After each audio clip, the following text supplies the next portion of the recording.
it's me, Aaron. I'm Michelle. And this is the final week of the Post Shriek Out reaction, meaning that it is viewer request week. So all of last week, I've been taking requests from you guys here in the YouTube comments and also on Twitter and Twitch about what you want to see us talk about in this final week. And I can honestly say, I didn't see this one coming, but we got multiple requests for this thing over the course of multiple days, so okay, sure, why not? This request comes in from Gorn ZX, Darth Prime, and there were a few others in there, but I tend to stop after just 2 names, because I'm like, alright, that's 2. That kind of gets you on the list. It's Scooby Doo on Zombie Island. And I'm kind of glad that we got this request Yeah, me because, too. A, I've seen some of the other requests that we're going to be doing later this week, and this was a nice little break. The video we're talking about tomorrow. Ooh. I can, like, you ever see a film and you can taste it after watching it? Yeah, so we're going to be talking about that tomorrow. So this was a nice little breather in the midst of a lot of other weird stuff in there. But also, we've never done any Scooby-Doo thing, and it's weird, we could actually do, like, a Scooby-Doo theme week. Honestly, there's so much Scooby-Doo stuff, it could, like, take up the entire month of Thorgiween. Yeah. Because there's the 2 live-action films, and there's a butt ton of, like, straight-to-DVD films, like animated films. Yeah, I mean, we could do, like, a retrospective on any of the multiple shows. But this... My history with Scooby-Doo is kind of weird, because the very first Scooby-Doo that I got was a pup named Scooby-Doo. Yeah, it's like, I did watch the original Scooby-Doo series, but I didn't really care for it that much. Same here. Yeah, it's like, it's the same routine over and over again. The ghosts are actually people in disguises. Also, it's a lot of 1970s style, like, laugh-in humor, where, like, they say a thing and then they pause for that laugh track, and it's like, it's just a cheesy pun, which back in the 70s, yeah, you watch a lot of stuff from back in those days. That was the style of comedy back then. Yeah, also, animation was really cheap back then. Oh, a lot of repeating backgrounds, a lot of the same walk cycle from Shaggy of him waving his arms down. Yeah, animation was a little bit cheap back then. Yeah, so I didn't really care for it that much, but yeah, Pup Named Scooby-Doo, I was really into that. I really dug Pup Named Scooby-Doo. Yeah, that was like, you know, I was in the demographic, and I liked how it, like, parodied the original. Yeah, and after that, I did kind of return to, like, reruns going on, like, TBS, I think it was, that used to rerun. Something like that? Because, I believe that they owned all the Hanna-Barbera stuff back then. But yeah, I used to watch the reruns of Scooby-Doo. But I only watched it because it was, like, the only thing on at that time, and I didn't care for it. I just didn't really like it. And then Scooby-Doo, it's weird to say this when you look at Scooby-Doo now, but Scooby-Doo back then kind of just faded away and was gone for a long period of time. Scooby-Doo was one of those things that there were several different incarnations of it, then it just kind of stopped. And this was the thing that really brought it back. Yeah. Because ever since this, there has been, like, a dedicated Scooby-Doo something almost every single year. There's been something out there, Scooby-Doo related, that you can watch. There's been some kind of a different cartoon, some kind of a different movie coming out. So yeah, I really kind of point at this animated film as the reason why Scooby-Doo not only still exists, but is at least still as popular as it is. Also, this year is the 50th anniversary of Scooby-Doo. Oh, really? Well, then, yeah, we absolutely should have talked about this. So yes. I'm sure that's why everyone requested it. But yeah, and I can absolutely understand why this got people back into Scooby-Doo, because, as I said, I was not a Scooby-Doo fan. And at this time, when this thing came out, I was, like, just becoming a teenager, because I think this came out in, like, 1999. Yeah, I remember, like, in high school and this came out. Like, I was, like, right about at being a teenager in there. And I remember looking at all the ads for this thing, and I was genuinely surprised by it. Because Scooby-Doo, it was more this all-ages thing, and this is still definitely all ages. Yeah. But it definitely seemed like they were going a little bit more serious with it. Yeah. Like, I remember the advertisement showing the first monster, which is how this whole thing opens up, with them on a case and them in this big castle and being chased down by this big green troll monster. And I remember looking at that and just going, holy crap, that actually looks kind of creepy, the big monster that they're running from. I actually like the design of it. And this castle looks like a creepy castle that they're in. Yeah, and the animation looks great, yes, too. Yes, it's great animation. Yeah. And great animation for a direct-to-video movie, basically. Back in 1999, Yeah. this was like legitimately good animation. Yeah. These days, this holds up as a well-animated thing in like straight-to-DVD terms, straight-to television terms. This still holds up as being good animation, but back then, in 1999, this had money behind it. Like, they actually took their time to make this thing. And I remember, like, the tagline is, "This time the monsters are real," and that's honestly what caught my interest about That was this. also one of those things that, like, they turned to the audience and just went, "We know you're all getting tired of this stuff, so, you know, let's take it up another level on this thing." That's pretty much, like, how this movie even starts, like... Yeah, they're talking about, it's Daphne and Fred talking about how they are sick and tired of none of the ghosts being real, because that's another thing that I like about this, is that it was trying to show, like, hey, Scooby-Doo has grown up a little bit, because when you start this thing, it's several years after Scooby-Doo, and all of them have kind of split up, they've gone their own ways, and they all have jobs. Like, they're not those crazy kids running around Not anymore. those meddling kids. No, they're now... They gotta make a living. They're now adults. Daphne runs her own television show. Fred is the producer and the cameraman on the show. Scooby and Shaggy are working in Airport security. They're working in customs. So they're like, which I love that because you know that there is an unspoken drug joke in there because there was always that joke about how Shaggy was like, yeah, you're the drug using hippie. That's why you eat so much. You have the munchies in there. They never make that joke in here, but customs, that is one of the things that they grab up. But they also grab up food, which is a thing that Scooby and Shaggy are obsessed with. So it's like, okay, that's actually like, that is a really clever, like, joke underneath another joke. It's really smart that they did that. And then, like, Velma is running a bookstore. So yeah, I remember looking at that as a kid and just going, oh my god, like, progression, characters moving on with their life and getting older. This is kind of stuff that I enjoy. I talk about that all the time when it comes to characters in, you know, comics and movies and video games. I say, like, I want to see, like, the next stage in their lives. I want to see them moving on. It was one of those first things when I was a kid that actually made me go, oh my goodness, this is good that someone is doing this thing. So the movie is all about them kind of coming together because Daphne is going to do a big tour of ghost sites, of ghost reportings along the South, and it's her birthday, and Fred's like, oh, you missed the old gangs, you missed the old times? Well, I know what I'm going to do. So he brings them all back together. So they go out there, and you get like that montage of them going around the South and going from one location to another, and they keep finding that everything is fake again until they get to this one location where it gets attacked by zombies and it gets like supernatural occurrences, and then it turns out, yeah, all that stuff is real. It actually is ghosts, actually is zombies. And there's also another mystery on top of that thing. Yes. That's the really interesting part of this, is that they are breaking the code of Scooby-Doo that the monsters have to be people in mass, because that's kind of the message of Scooby-Doo, that, hey man, monsters aren't real, but greedy old people are. Yeah. That kind of is one of the messages of Scooby-Doo. Yeah, pretty much. So they're kind of breaking that rule with this.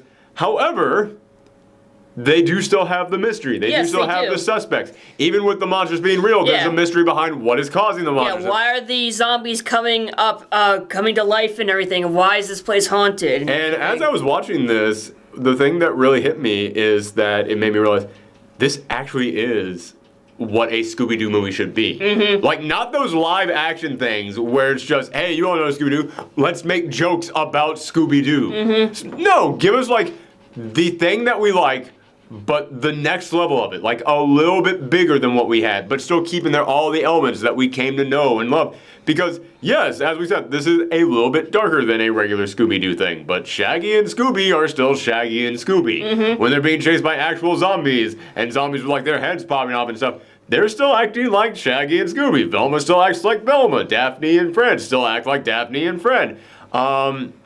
The structure of the story is still the same, despite the fact that they are changing the whole like big reveal element of it. This thing, it's everything that makes Scooby-Doo Scooby-Doo, but they went one step further with it, and I kept thinking that's exactly what you're supposed to do when you do the movie adaptation of a beloved property. And this is it's hands down the best Scooby-Doo movie that we've gotten. Granted, that's not a high bar to jump over, but it was kind of surprising watching this thing and just going, wow, I mean, I remember as a kid just looking at this thing, just going like, oh yeah, it's a Scooby Doo movie. That's kind of cool that they did something like that. But now after years of seeing what is and is not a successful film adaptation of a beloved property and realizing what you need to do when you do a beloved property being adapted into a film, this one, years before many of the other things I was able to compare it to, did it. So I gotta give him credit on that. We should talk about the cast in here that they had many returning members, like the guy who put like Frank West, or Frank Welker. I mean, I'm combining people here, but Frank Welker as Freddy. That dude is going to play Freddy until he dies, and I honestly don't know who they're going to get to replace him when that day eventually comes. Because it's not like they're going to stop making Scooby Doo when that happens. But he is the only guy who has always played that character. Like aside from a pup named Scooby Doo, where they were all kids. Yeah. He has played Fred in every single incarnation of Fred Jones. So yeah, it's kind of weird to think about the possibility that one day he might not be doing that, but he's probably also done that character so many times, they could just take the voice clips and just make a brand new show of it. But the one that was really surprising to me was that when Shaggy popped up, I looked at that and I went, okay, it's too early for Matthew Lillard to be doing Shaggy. But I think Casey Kasem was done at this point, and that really sounds like Casey Kasem. And when we looked it up, it was Billy West. Which, for anybody out there who doesn't know, Billy West was Stimpy on Ren. Stimpy. I think he also did Ren. I think he was also Ren. Yeah, I think it was both of them. And Fry from Futurama. That's for the more modern people out there. Fry from Futurama, Dr. Zoidberg from Futurama, Professor Farnsworth from Futurama, Zap Brannigan from Futurama. He was a lot of people on that show. He's the red M&M from the M&M commercials. This guy has a long career, and I never knew that he did Shaggy in this movie.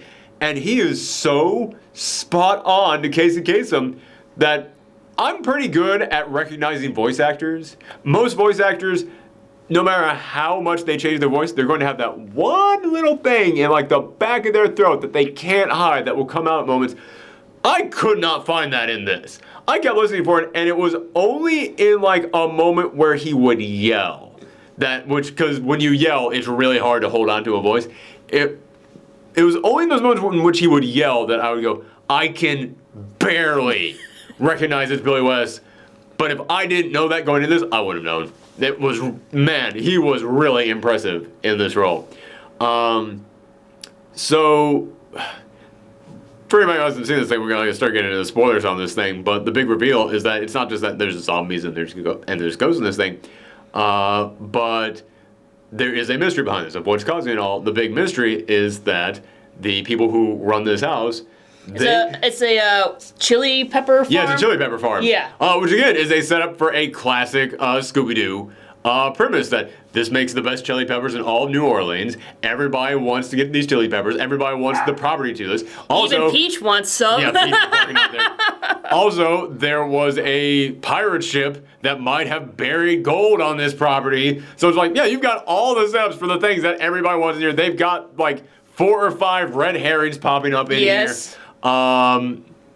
But the reveal is that it's the person who actually owns the land already. She doesn't care about the chili peppers or any possible gold. She belongs to some cat cult. Yeah. They worship some pagan cat god who gave them immortality as long as every year they end up devouring someone who comes onto their land. So devouring as in like sucking the life out of them, not actually like eating them. Well, I think that would have been like a little too graphic for eating their souls, yeah. Which again, you talk about the animation being good here. When they actually have like the transformation into the cat people, that's like some anime opening crap in there. That is some high quality stuff for an American cartoon. Which I'm aware this probably was animated overseas. Most animation around this time was. But yeah, this does kind of weird me out.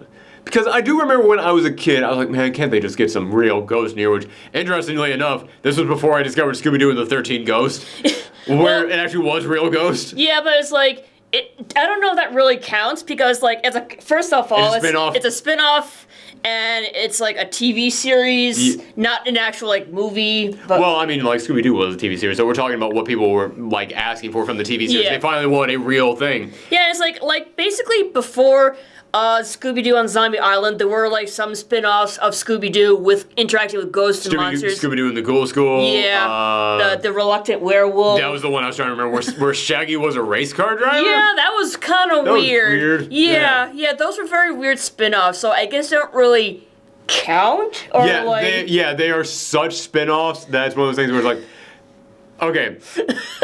When we say we want real monsters from Scooby-Doo, what we meant was we want Fred, Daphne, Velma, Scooby, and Shaggy in the van going around finding these things at locations, solving a mystery, and the mystery is it's a real monster. That's what everybody was asking for. We want the whole gang. Yeah, exactly. We want the premise of Scooby-Doo. Yes. I mean, the premise of Scooby-Doo was not Shaggy is a race car driver, Shaggy is teaching a school for ghosts. Yeah, it wasn't that stuff. So when I was a kid and I watched this, I was like, finally, freaking monsters. But as an adult looking at this and now appreciating what the message of Scooby-Doo is and appreciating what Scooby-Doo was all about, I've kind of come back around on this, oddly enough. I've kind of come back around to the point where like the idea that the real monsters are people. Yes, absolutely. I do absolutely prefer that. I prefer the idea of it's a mystery, they have to solve that. Because here, if they didn't solve the mystery, it wouldn't have mattered at all. It would have... there still would have been monsters in there. There still would have been all this stuff. Like, the mystery doesn't seem important, even though they do their job to set up all the elements of a Scooby-Doo style mystery in here. And I gotta give them credit for that. But when it turns out it's a real monster, I come to that realization. Oh, it really doesn't, it doesn't matter whether or not you solve this mystery because there's a real monster there, so it doesn't really matter all that much. And also, yeah, I do now kind of recognize, oh yeah, there is kind of importance to the kids finding out it's old man McGillicuddy who wanted to come in here and scare people off this property. Yeah, I've kind of come around to appreciating that. So now, looking at it as an adult, I'm like, this kind of feels like a cop-out. This kind of feels cheap to me. That's an actual real monster. But again, I do have to remember when I was 13, 14, whenever this came out, yeah, I was actually kind of pleased with this fact. Mm-hmm. I was kind of happy with the fact that, oh my goodness, yes, finally a monster. So I kind of see both sides to it. Yeah, I mean, kids love scary monsters. Exactly. Exactly. Anything else to talk about in here? I will say they do kind of waste Mark Hamill, because Mark Hamill's in here as one of the red herrings, and he's this guy on the bayou who he's hunting down this big legendary catfish. Which, by the way, is pretty small. It was, right? They come in here and say, that's the biggest catfish I've ever seen. And I was just like... You haven't seen too many catfish, have you? Dude, there are catfish almost as big as I am out there. This is a slightly larger than, it's just a fat catfish is all it is. Because it's the regular size of a catfish, just kind of chunky. Yeah, man, that's all that really is. So, yeah. But that guy, he's also got a razorback pig that is his pet. And it feels like, they're going to kind of be something to be the rivals to Scooby and stuff. Because you got Scooby is Shaggy's pet, and they keep running into this guy who's got a razorback. So it feels like there's going to be something. No, that guy never comes back around. Yeah, I feel like they could have completely cut that character out. And he was there to be another red herring. Another red herring, but it's But they didn't do enough with him to make No, honestly, the gardener was the main one that they the main red herring. Although it's...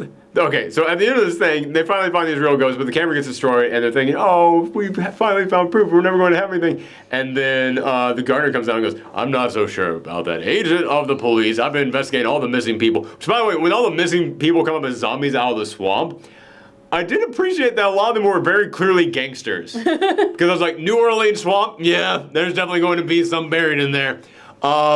But yeah, that was another one of those things that I was just like, this movie, it's kind of a little bit more for, a little bit older people out there, because they know that the audience will look at a bunch of gangsters right now of a New Orleans swamp and go, I know what that's about. What else was I going to say? It doesn't matter. But yeah, I still really like this film. I think it still really holds up. And again, that's coming from someone who doesn't really care about Scooby-Doo all that much. I can take or leave Scooby-Doo now. I didn't like it as a kid, but these days, I've got Verve, which includes the Boomerang channel, and I was bored and looking for something quick and easy to watch. Apparently, there's a brand new Scooby-Doo guest star series that they've got on there. I checked that out. That's actually not bad. Mm-hmm. But that's always how I've kind of been about Scooby-Doo ever since for the past like 10, 15 years of just kind of being like, it's not bad, whatever. It's just something to watch until something you actually want to watch comes on. Scooby Doo to me has always been that thing that like, it fills the gap. I'll watch it, but I do know that it does have a massive fan base. Yes. Yeah, thank you guys for tuning in. As I said, this entire week it's viewer request week. I've already got them all planned out, so thank you guys who did submit stuff. So keep tuning in to see if your request ended up getting picked. And I did already tease tomorrow's, and whoo boy, you want to talk about change in tone. Come back for that one. Thanks for tuning in, everyone, and happy Halloween. Bye.